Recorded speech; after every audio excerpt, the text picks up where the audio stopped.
Are you ready to start living a more confident, successful, and safe life, regardless of what's going on in the world or what has happened in your past? Then you're at the right place at the right time. The FemVincible podcast, where we bring you content and guests to help you focus on moving forward as the powerful you that you were truly meant to be. So welcome to FemVincible. Hey, welcome to Saturday morning FemVincible chat. I appreciate that you're here. And whether you're here live with us or whether you're watching the replay of this, I really appreciate that you take the time to come over, pay attention, see what we've got going on, and see what you can learn about being safer through being more confident and being more self-reliant, right? Because that's the big thing. Be more confident. When you can be more confident in any part of your life, it builds within you. It comes out as, a vibe that people can pick up on, that predators can pick up on. And we want that because when predators pick up on your vibe of self-confidence, they see you as a bad choice for a target. And that's really the best thing, for them to look at you and go, nope, not them. And then they move along. That's the biggest win we can have. So thanks for being here. And I hope that you will share this with your friends and your family and the people that you love and care about so they can learn to be safer too. And especially now, school is about to kick back off here in the US. In some places it already has. It's kind of scary. I remember when my girls were heading off to junior high and to high school and then to college.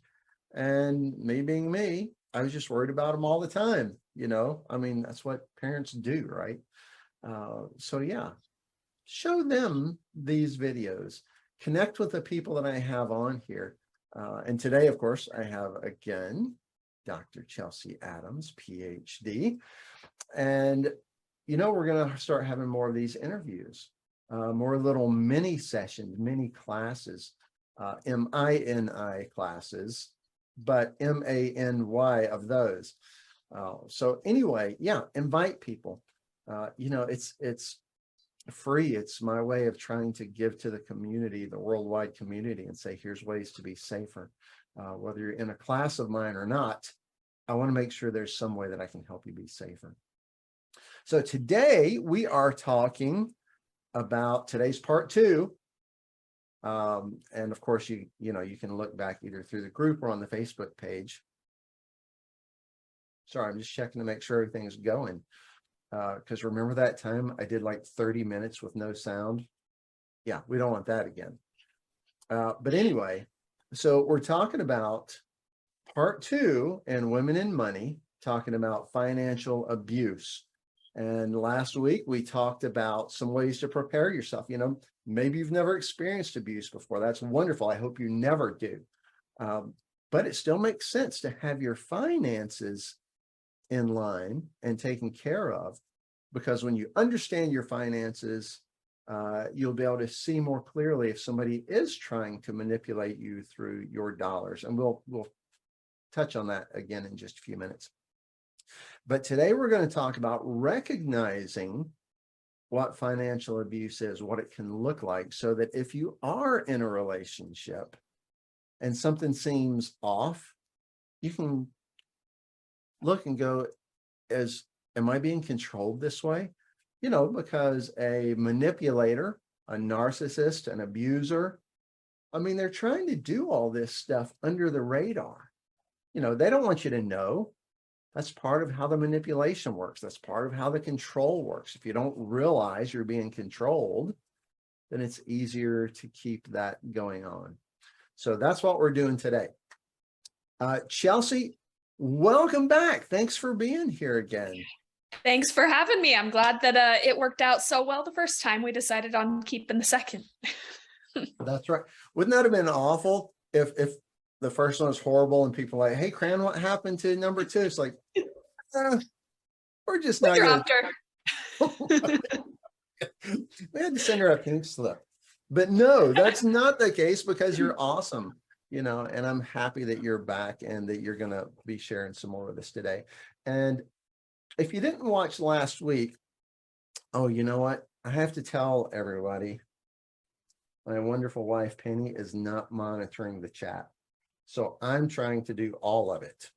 Okay, so don't make fun of me or be upset with me if I don't see what's going on. Okay, if you do want to be part of the Zoom part of it, where you can ask us questions, you got to be part of the FemVincible Women and Allies group. And I've posted the link in up there already. All you got to do is go click on it and you're live with us, because I probably won't figure out how to, make you not part of the show. So, and if you're watching on Facebook, you can comment there, but it's just comments. We won't be taking questions from the Facebook side, but please feel free to make comments and I will see if I can find them. I really, all the stuff I've got set up and I can't find the comments.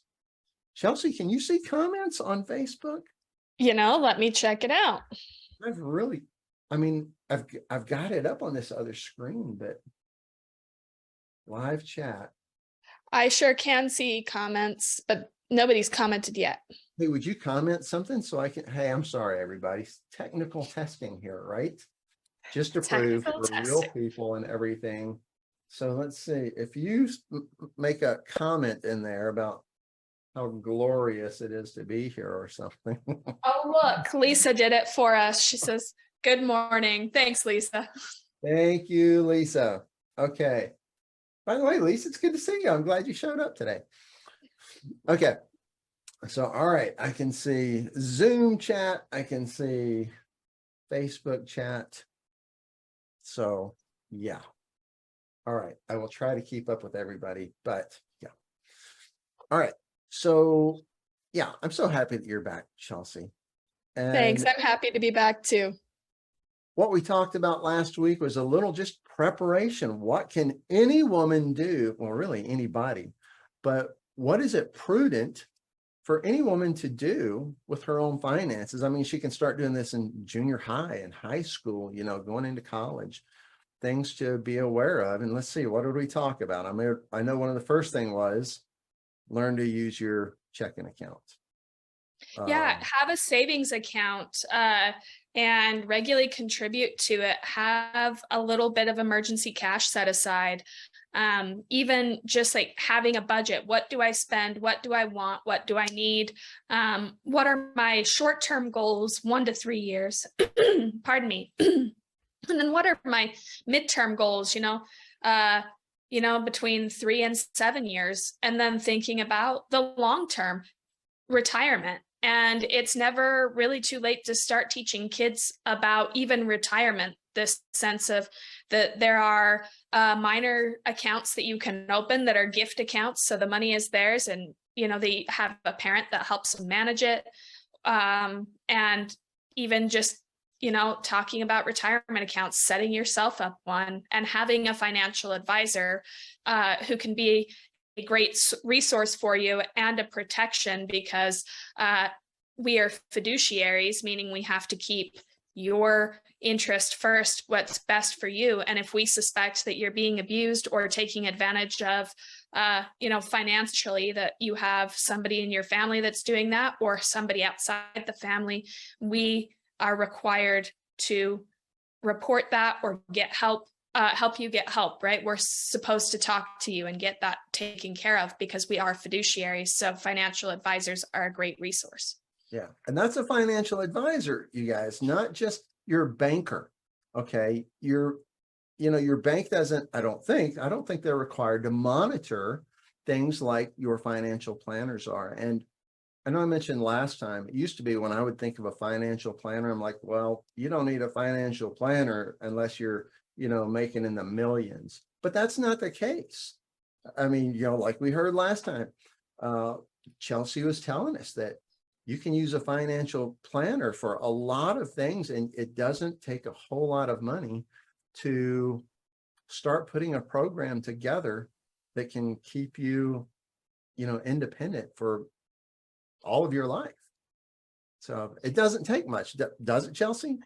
No, it doesn't. And there are companies that have minimums. So you do want to check, but my company doesn't. And so you can start up an account with a small amount and grow it however you want to grow it and have us as resources to talk to. That's part of what we do. And in fact, people think of financial advisors, I think, quite as honestly as, oh, they just invest my money. They just take care of my money. But we take care of so much more than that. Our services encompass all sorts of advice, not just to our clients, but to their friends and family. It encompasses, just making sure that affairs are taken care of, things with financial abuse, things with credit, making sure that if you have questions, we can answer them, or if we can't help you with them, we have a referral network that we can refer you to people who can help you, and we're sure that those people are quality professionals, so you don't have to go looking for somebody on the internet or relying on a recommendation that you're not sure about, because we are a professional network full of, financial professionals who specialize in anywhere from accounting to legal things, to your taxes. All of that is covered. We've got a lot of different services that are value added outside of what most people think a financial advisor is. And something I didn't even think to mention last week, but this is a good something to mention this week. We were talking about building your budget, knowing how much are you spending every month on your bills, the things you must pay, how much are you spending on the things that you like to have, your Netflix account, your burgers, your whatevers, and then the amount of money you have that you're tucking away for future stuff that you want, that trip to Tahiti or to Iceland or places like that. Or shoot, it might be the place that's 20 minutes north of you and there's a great lake there to hang out. But the thing I didn't think to mention last time is, as part of preparation, it's great to have a relationship with a financial advisor, because one of the ways that an abuser will try to control your money is to try to convince you that you don't know what you're doing, that they can take care of your money better. Let them just handle it for you, because, you're a woman, right? That's so, yeah. And of course, if you ever hear a guy say that, get out of there. But yeah, if you have a financial advisor, guess what? You now have someone who will tell you the truth about everything about money. They can answer questions about checking, about savings, about Roth IRAs, about not standard. What's it called? If it's not a Roth, it's a. You've got traditional IRAs. Yeah, traditional IRAs. We have 401ks, simple IRAs, simple employee pensions. There's taxable accounts. There's so much going on, and we can tell you about it. One of the major, it's one of the major concerns I have, and yet one of the top questions I get, or things that I hear people say, is, I feel like I can't come to you because my question is stupid, or I don't know anything about finance and I don't want to waste your time. You're not wasting my time. Part of my job is education, and it is one of my favorite parts of the job. And I hear both men and women say that, but women are less confident in their finances. By and large, the percentage of women who feel confident in their finances is far less. I don't have the exact numbers, but they are surprisingly low for how many women are in the workforce. And they feel like they don't have a handle over retirement or short-term, midterm goals. They don't feel like they're confident. And I want to be able to help spread that information to make women confident on their finances. Certainly men as well who are not confident. All people, right? In terms of inclusivity, if you're unsure, please, ask a financial advisor. We have plenty of space or time set aside as part of our job, that every day we have some time to educate. Or if we don't on a day, it's because we've packed ourselves with meetings, but we can set one up and it's no obligation. And speaking of that, right? You just mentioned, it's a great way for an abuser to take control. And it might not seem like it. It might seem like they're trying to help, because it goes something like, oh, hey, we're married now, or hey, we're in a relationship, I want to help you out. Like you said, it can sound at first really great. And for many marriages, for many relationships, it is great. They do work together, but that's not what financial abuse is. In fact, economic and financial abuse go unnoticed for long than other types of abuse. It goes unnoticed for much longer, because we're taught that when you get married, when you're moving in with somebody, you've got that tie, that you open that joint checking account, you share everything with each other, including what you earn. And you just so completely blend your economic lives that all of a sudden you can end up in an abusive situation, because what happens when that spouse starts to drain the funds out of that joint account, and you've put all your funds there and closed your personal account. And right, the spouse can say, oh, well, I just handle the majority of the bills and some of them are coming out automatically out of my checking, so I'm just draining the money that I need to come out of that. And it's obscured, right? It just looks like a transfer of assets on something, and you're putting it in the joint account. And so it's easily obscured from the public because it looks like caretaking sometimes. It looks like, oh, this spouse is just taking care of them. What a good partner. And I want to go back to silly questions in a minute. Don't let me forget. But, part of what we're talking about right now, I really have heard people say, I've heard women say this, men are just better at money. And that's craziness. The only reason somebody's better at money than you are is maybe they've learned more than you have.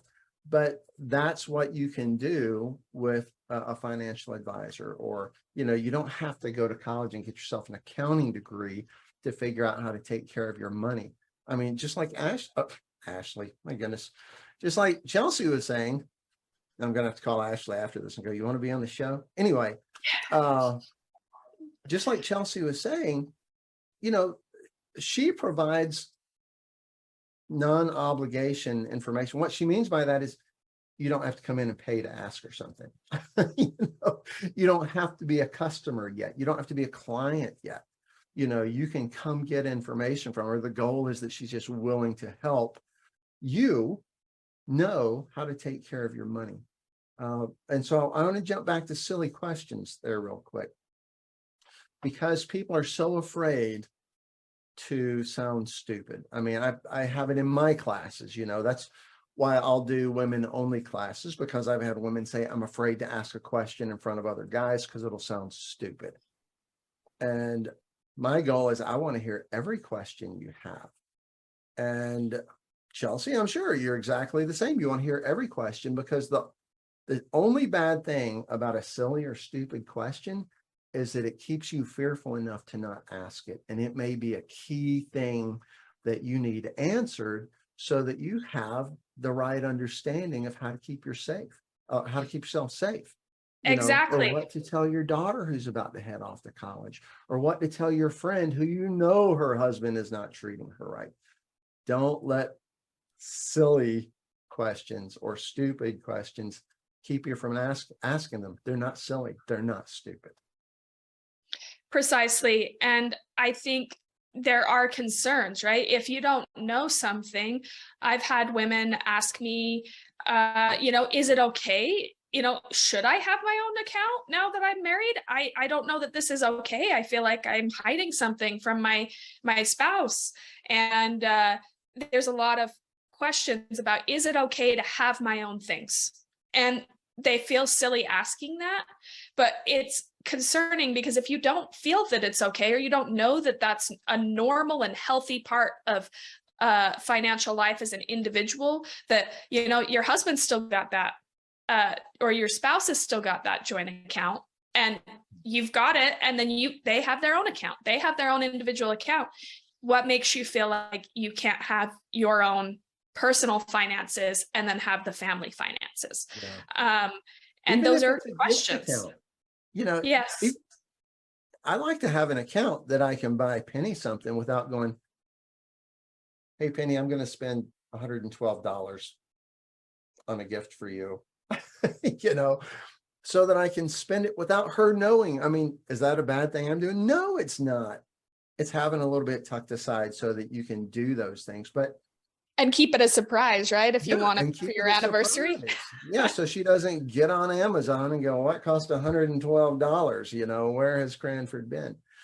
But at the same time, I mean, it's also good to have that money tucked away. The other challenge that you can find, and this isn't about abuse, this is just about life being life, is something happens to your husband and all of a sudden you don't have access to your bank funds.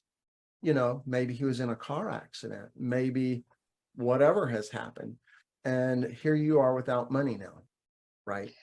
Precisely. And I think there's a lot, right, that you need to make sure is taken care of, because when it comes to your finances, right, financial abuse itself, just I don't ever really see it happen in isolation. That's not something that it's just that they're financially abusing you. In most cases, perpetrators use other abusive behaviors to threaten you and then reinforce the financial abuse they've already been put in place, that's already there.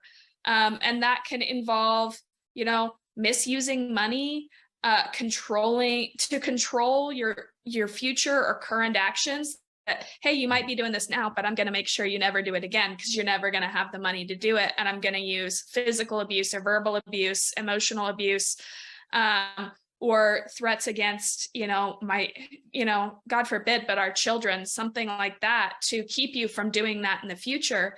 It limits your freedom of choice, right? If you don't have access to money, your ability to make choices that cost money, which is almost everything in this world, disappears. And that, can include using your credit cards without permission, or putting debt in your name, gambling with all of your assets. And it essentially it leaves you with nothing, which is why, again, in that first webinar, we talked about the prep, about understanding what you need as your base. If you're aware of that, then it's a lot easier. It's a lot easier to recognize this because it's subtle. It doesn't start out with, oh yeah, I'm gambling away all the family assets. And by the way, I've put $100,000 of debt on your social security number, right? In your name. Don't worry, I'll win it back. Yeah, I'll win it back, right? You never win it back. But that's right. It doesn't start that big. It starts with, hey, honey, can I have access to, your account here for a minute? I need to transfer some money over because there was this bill that we forgot to take care of. Why can't you transfer it? Why do you have to give your spouse the passwords? And it may even go in the other direction as a bit of trickery where, let me go ahead and get access to your account because I want to make sure you have money. So I'm going to transfer some money into your account, wife or girlfriend. And what they're actually doing is getting access to your account. Yep.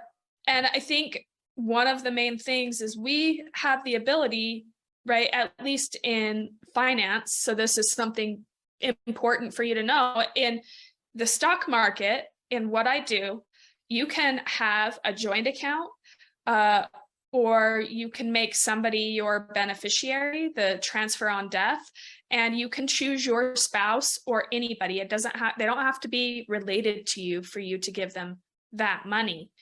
If you don't feel at that time like you want a joint account, or they're asking you to change your individual account to a joint account rather than open up your own, right? Open up one that's separate from that, that you can build together. That is something to consider. Is like, if you've said, no, I'm not comfortable with that, but they keep hounding you about it, that may be something to think about. That could be a problem. Or, hey, I just really want you to put me as the beneficiary on this account, as the transfer on death. When you have a sibling or a family member, somebody that you really care about, that you intentionally put them on that because you thought that was the best person to have your money. And that can change, certainly, but it's something to be aware of is, hey, if you allow them access, if you allow their name on this account as a joint account, we have to listen to them. Yeah. And You've taken away your power. That's not to say don't connect your spouse to anything. Now if it's your spouse because you met them Thursday and now it's Tuesday and they're your spouse, maybe it's not a good idea to put them on your account. And let's talk about some of the things, Chelsea, that could indicate financial abuse. And I think a pretty big one up front is that the spouse doesn't want you to have a joint account. He doesn't want you, the wife, to be on the account. And again, like you were saying, it might be, I'll take care of it. I don't want you to have to worry about it, honey. It's yours too. So it's one of those places where they're separating you from resources that you really should have access to. And this is, I think, a bigger problem because certainly I think finances can work where each spouse has their own account. But the ones I see that work in, they also build a budget together. They know who is paying for what and how much money is coming in, and they're working together and very good at communicating that instead of let me handle it, right? And do both of you work? Do both spouses, right? Do both spouses have a job, are employed out in the workforce, earning their own money? Because if one of you does not have a job and there's no joint account, you don't have money coming into your bank account, which so many people are, caregivers, primary caregivers, especially post-pandemic, where women by and large have not re-entered the workforce at the same level that men have because of caregiving, right? There's caregiving responsibilities there, and they do not have a job that they can re-enter that makes them be able to afford childcare and have that job. Yeah. I think that there is a conversation to be had. How much money is going to go into this joint account? What is this joint account for? If you're not willing to have those conversations, or your spouse isn't, right, this might not be the right person to be with, because these are hard conversations. Money, right? People are raised very differently around money, and how you're exposed to money when you're young will shape the way you view money your entire life, which is why we have some people who are savers and they don't want to spend a dime, right? It's like having to go to the grocery store, without coupons is a nightmare, having to pay full price for something. Or you have a spender who's just like, oh, this looks great, let's do it. And you're not looking at a price tag. And often savers and spenders marry each other. Yeah. And those are conversations. And if you're not willing to have those conversations, you're setting yourself up to be abused, man or woman. Like that can cause a lot of financial problems. Oh, yeah. And depending on what those two people in that relationship, what their parents were like, maybe it was dad always took care of the money, or maybe it was mom always took care of the money, and so they may come into your relationship with an expectation of it's going to be this way, where maybe in your family, there was a joint account. Mom and dad always talked about the money. Even if only one was employed, guess what? That's still family money. Just because dad's the only one bringing in an income doesn't mean that's dad's money. That's for the family. I mean, that's part of what you're doing as a family. You're becoming one, right? I mean, you're sharing everything now. And I mean, if you don't have the openness to talk about finances, I mean, there's a little challenge there. Yes. And I think because many of us, especially I think in the United States, have been taught that you don't talk about money, right? Like, don't tell somebody how much money you earn or what your salary is, because, that's taboo. Well, why is it taboo? Why are we so afraid, especially with our spouse, of saying, look, this is where we're at with our finances, and maybe we're overspending, or, and we need to either get a financial coach who can help us find financial health again and get us to where we're at, which I actually do say, like, that is a good thing, even if you feel financially healthy, is talking with a financial counselor who can find what system works best for you, right? It causes you to have to talk to each other about finances. So if you feel, yeah, it's great, but we don't talk about finances, we know financial counselors who can help you get to where you feel like you have that strong foundation together as a couple. And then you can move forward. But yes, I would say that's a big deal, is to make sure, you don't have to have a joint account, but I would say that that's very common in marriages because you have shared economic responsibilities, right? You both even if you're just calling it the household account, it's like, this is where the bills come out of. This is where gifts that we buy friends come from. This is where we pay for dinners out with, our family and stuff. It's okay to have that joint account. Chelsea, we're already at 9:30. Let's talk about what are some of the 3 or 4 things that we can look at to go, wait a minute, we need to stop and see is something going on. So we already said not allowing both people to be on an account so that you don't know where the money's going. What about things like, here, you can have this much money, but not $1 more? Yeah, that becomes a real problem, right? Because this is restriction of access, right? This is where you need X amount of dollars to run a household. And we're going to just start with inflation right now, right? If inflation is over 9% and the majority of that is in food and housing, but your spouse or your partner says you can have, $300 and not a penny more to feed our entire family, and you better come up with that. Well, I can tell you right now that you can't feed a family of 4 very easily, if at all, on $300 right now and have it be healthy food, right? Right. And right, this restriction of access doesn't allow you any freedom to run your household how it needs to be run. By restricting access, it makes them the sole person you can go to, right? You've got the other thing that's a red flag about is, here, you have this much money, or even if they haven't handed you this much money, but they say you can't spend $1 over this, and they have access to that account and they're watching every single purchase.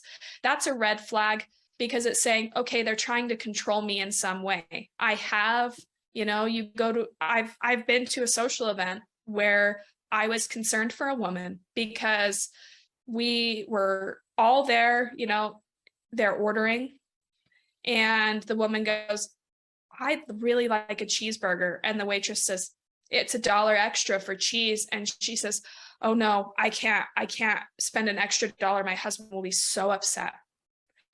If you have to worry over $1, right, over pennies, if somebody is tracking, say, your car mileage to make sure you don't spend a dime more in gas, that they know how many miles per gallon your car gets, and you've been allotted this much money for gas, and you went 3 extra miles, that's more gas, so you're not going to get as much gas money this next month, right? Yeah. And where were you? And where were you, right? You shouldn't have to be worried, say you have to make that emergency stop, right? Or you need to go see a friend because they're having a rough day, or you're going to go out to eat and you spend you spend on a nicer meal, or goodness gracious, $1 more on cheese. Your spouse should not be upset at you. Your partner should not be upset at you. Yeah, that's part of, not just, that's using financial control to isolate you. And isolation is another tool of the abuser, because if they can keep you from your friends and your family, then those friends and family won't be asking you questions like, why is your husband not letting you come to card night anymore? Why do you seem down so much? why is your cheek bruised? So that's Mhm. part of isolation, and that's using financial control to accomplish that. Yes, and I would say that it is really dangerous, right? Because it moves from financial abuse to full-on economic abuse, which is where they're going to restrict your access to basic essential resources such as food, clothing, transport, the ability for you to improve your economic status, meaning, employment, getting an education, getting the training you need to go out and be self-fulfilled economically and have the ability to support yourself, right? Because that economic abuse is essentially a way for an abuser to reinforce or just create from the very beginning economic instability, meaning you have fewer choices, you're limited in your ability to access safety if you need it. So you're stuck, like Cranford said, with your abuser. And that lack of access to resources across the board results in women staying with abusive men for longer and experiencing more abuse as a result. So this is a really powerful tool, and it's insidious, right? It's very slow. It creeps in. It's not something that people automatically think of. And it is a really common reason that women give, why are you staying in that relationship? It's like, I can't afford to leave. I have children. I have this. I don't have a car. I can't afford a car. He keeps the dollars. And I think, yeah, I mean, an abuser definitely can trap you with these economic tools. I was looking at some numbers, and between the United Kingdom and the United States, I was able to pull these numbers from reports from 2019, and numbers have gone up. I know that from the pandemic, but think of this, nearly 100% of abused women say they experienced some sort of financial abuse. Nearly 100%, meaning that financial abuse probably started before the other abuse did. So that's why this is so important. And about a third of those people surveyed in the domestic abuse report of 2019, the economics of abuse, said that they had to get money from their abuser. The abuser controlled access to the money, and about a quarter of those survey participants said they had no money for essentials in the relationship, and another third either gave up their home or ended up homeless because of the lack of financial resources and support to leave. So that's 60% of people who left an abusive relationship felt that the economic abuse impacted their ability to work. It is so destructive. And those numbers are so high. We should be concerned about making sure women know what financial abuse is, what economic abuse looks like. And that's why we were talking last week about what can you do before you're ever in a relationship to have some money put away. When you're a single woman, whether it's newly single again, or whatever, it's okay to have your own stash of money. I mean, I'm not even going to say it's okay. It's important to have your own stash of money somewhere, that you can access no matter what. Now, if that's something that you leave over at mom and dad's house, you're like, hey, mom and dad, I want to keep this $500 at your house. Or, hey, BFF, Sarah, can I keep this over at your house or in your safe deposit box or whatever? So to not get in a place where you are being controlled completely financially, so that if you are being controlled, it's not complete and you still have a way to get out. Now, if you don't have a way, Chelsea, what's a couple of things a woman could do if she finds herself in this spot and maybe her credit cards have been taken or canceled by an abusive guy and her money is being controlled? What can she start doing to build up a way to get out of there?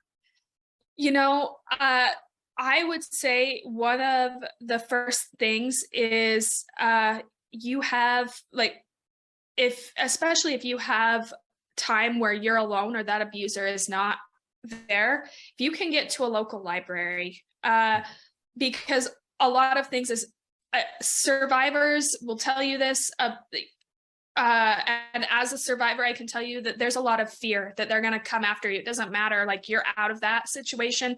You still have to come work through all that fear. But when it comes to your finances, they're going to check your phone. They're going to check, right?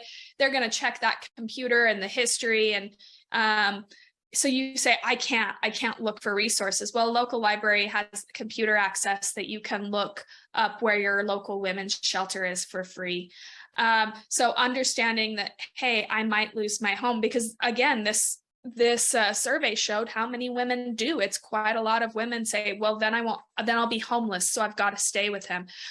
Give yourself access or knowledge of where those domestic abuse shelters are, and who a financial expert is that you can talk to, whether that's over the phone or meet them at their office or a location that's easier for you, to get some education on that. That's building your plan to leave. Because as we all know, the most dangerous time for a woman who is being abused is when she's considering leaving. That in and of itself is dangerous. And we want to make sure, if you have somebody you do trust, I know that in the past, my cousin had a friend who was in this situation and was the friend that could offer the space to stay, that could offer the space to hold that money to make sure, because the abuser didn't know where she lived, right? It was a friend through work, and that work friend, right, says, you can stay with me. You can keep your money here. So when you leave and he takes everything, you have a spot.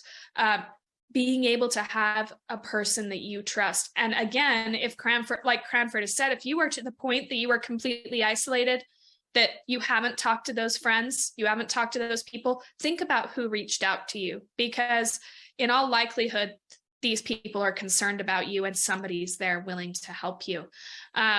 And again, if you don't have access to, or feel like you can't use your own devices to get that access, you have resources in your own community that allow you access without somebody being able to track you. Yeah. And I mean, there are so many resources out there, and don't be embarrassed to go there. Don't be ashamed to go there. You know, it is never your fault if you find yourself under the thumb of an abuser. You know, it's not like you invited it. It's not like you created that. An abuser is somebody who they're desiring to be in control. They're trying to figure out how to do it. You know, it's not you that made it happen. It's exactly, whether it's abuse or sexual assault, it is not your fault that it's happened to you. It is only the abuser or the assailant's fault, because they chose to do it. So don't be ashamed to ask for help, to reach out to a local shelter, to the police department, to the sheriff's department, to the library. I mean, and there are people willing to help and direct you to help. Absolutely. And I think, right, another person to reach out to is a financial expert. Say, oh, you know, my dad had this financial advisor. You know what? That financial advisor could help you. We can get you to the right resources. We are, again, not trained social workers to handle abuse cases, but we will be able to direct you or find somebody who can help you, making people aware.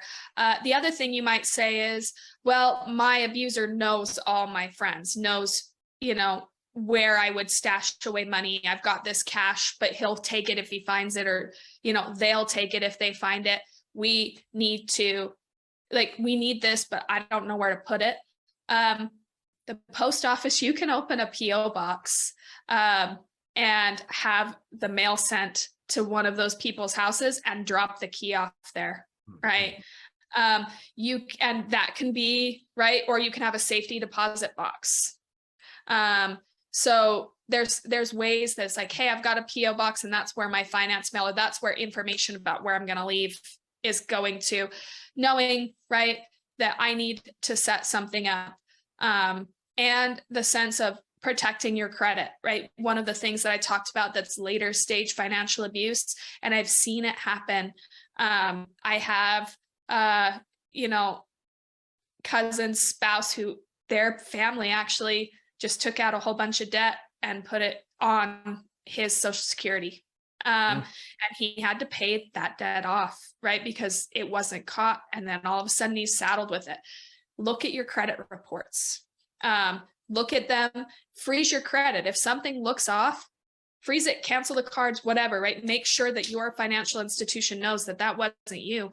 The other thing is to protect your personal information. Your spouse may already have a birth certificate or your Social Security card. If you can find those, I know this sounds scary because, what if they notice that I've taken it? Part of getting out of there is making sure they don't, and the financial abuse ending is making sure they don't have access to all of your personal information that's allowing them to take out loans in your name, open up credit cards, which is surprisingly easier than you think. It is amazing how quick an abuser or a perpetrator can open up credit cards in your name and max them out if they have access to something as basic as your Social Security number and birth certificate, your birth date. Yeah. And so, I mean, you can see, like what we talked about last week, how much easier it is if you realize you're in this space to be able to call an Uber up or a Lyft or whatever you have in your area, taxi, and say, hey, I need you to take me to this address, which is your friend's house who has stored your $400, that you've put together. You can pay the taxi there, and you now have money in your pocket to get out of there. Where if you're at absolutely zero and really just under the thumb with no store of cash somewhere, and it doesn't have to be a big amount. I mean, enough to be able to get yourself in a car and drive away. To drive to the police department, to drive to the women's shelter, anything like that. I mean, it can be a lifesaver and a life changer. It is but if true. you don't have it, you call, you get help. And it's okay to call the police and say, I'm afraid for my well-being in my life. I'm in an abusive situation. I'm in fear. I need somebody to get me out of here. And you can get help. So, and I really do just personally, from personal experience, want to stress, right? My spouse, now ex-spouse, has been for over a decade. One of the first things he did when we moved for his military service was to tell me that I was not allowed to have a job. I was not allowed to work, and it completely isolated me because now I'm in a space where I don't know anybody. I'm not allowed to go out without him, and I am not allowed to have a job, so I can't make friends in the community. It was so isolating, right? And there was this understanding that I was in trouble because I didn't have my own money, and I was relying on his money, which he was spending frivolously just everywhere. And I was worried about having food and about making rent payments, right? Because he told me I have to make the rent payments, but he has the money, right? It went to the point that if I hadn't have had access, and he kept trying, he was upset that I was talking to my parents. And I was very grateful that I had people who loved me and cared about me, who would be willing to reach out. And then when I reached out and says, I need out, I need to get out, that I had somebody fly out to me, right? And I understand not everybody has that support network. But what I will say is that it's scary to me to think if I hadn't have made that scary decision, if I hadn't have taken that step and said, you know what, I'm done being abused, I'm done. And it was a lot of the economic side that was concerning, and it was concerning to my parents because they had a healthy financial relationship, right? It was always talking about finances. You always have what you need. So I think having gone through some of that myself, where I had to make that decision and I didn't have access to people in my community, and I had access to a local library, I could have used that if I didn't have family. But there's some way to get out. So feeling like you have no options, I think that there will always be a bright light or something, right? There will be somebody that is willing to help you. You just, if you don't have them right now, you haven't met them yet, because there are people who care. Yeah, there's always a possibility. And, you know, I mean, we're talking about financial abuse, but this is one of the things I teach, even when your life is being threatened, whether it's, you know, from an abuser or from a, you know, a sexual predator or from a terrorist or a bank robber. There are always options and possibilities. And the more you know, the more of those options and possibilities you can find.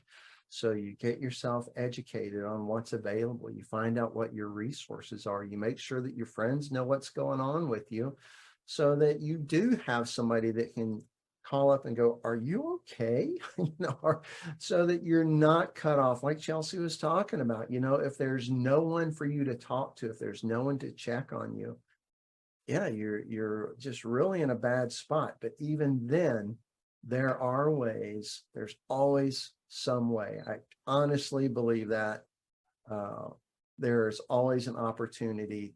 The trick is being able to find it. And the more you prepare yourself, the more likely you'll find those opportunities. Chelsea, we've gone over.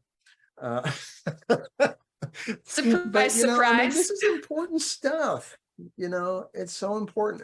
We are going to be back to see Chelsea again. She's going to be back with us, not this coming week, but the week after.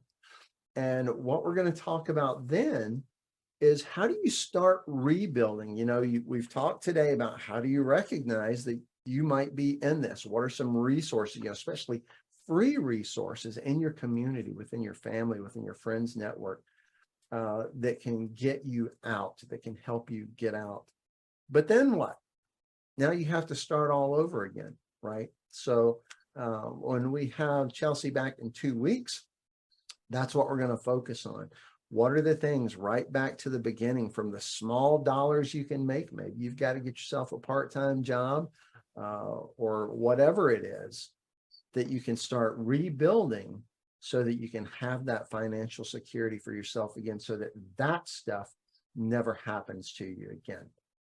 Yes, and we've got some resources that can help you learn more about what financial abuse looks like, where you may have, you know, resources in your community, or where you can go and look for those resources, because those resources are free to you, and you should be utilizing them if you are in this type of situation. And I believe that Cranford has those, and he'll share those. We'll also, at the end of this 3-week series, Cranford will have some handouts that will give you some of these basics. So if you want just a quick overview instead of the in-depth that we give here on these webinars, you'll have them. Yeah, and right now I'm copying these links. These are some great links that Chelsea gave me. I mean, she's just a wealth of information. By the way, Chelsea's a member of our FemVincible Women and Allies group. You can reach out to her in there. She's a real person. I am a real person. So yeah, reach out to her. There's a couple of links that I put in, and we'll put in some more when Chelsea's back too.